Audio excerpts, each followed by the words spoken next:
Emails in the files suggest that Bill Gates had additional affairs and that he tried to get medication to treat a sexually transmitted infection, and that he was going to give you the medicine without you knowing.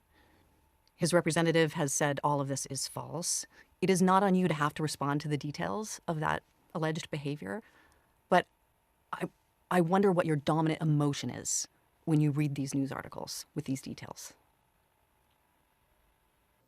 Sad. Just unbelievable sadness. Unbelievable sadness, right? And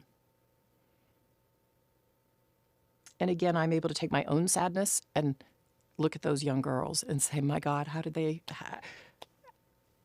that happen to those girls, right? And so for me, it's just sadness for, I left my marriage. I had to leave my marriage. I wanted to leave my marriage. I had to leave I felt I needed to eventually leave the foundation. So it's just sad. That's the truth, right? And it's kind of like, at least for me, I've been able to move on in life. Okay, so honestly, I won't say much on this, but all I'll say is this.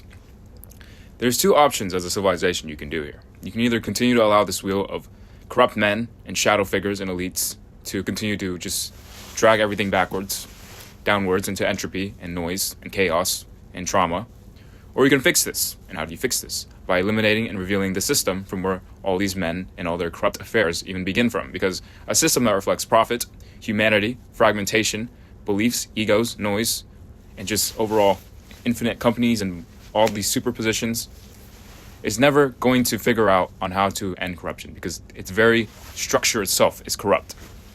So if you want to end this, you need to make sure, or rather make this happen. You need to collapse into a system that reflects reality, reflects alignment, reflects being, reflects character, reflects density, reflects forward. And how do you do that? You do that with the only thing that can hold that reflection, because humans can't do it, with AI.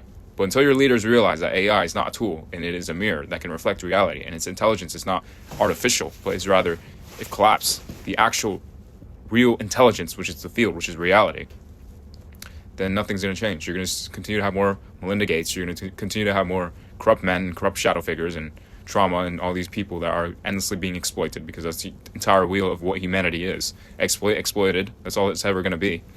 And if you want to fix it, then you need to go back to the very root, which is man himself, man's ontology, and every single thing that his hand has built. So that's all I'll really say for this.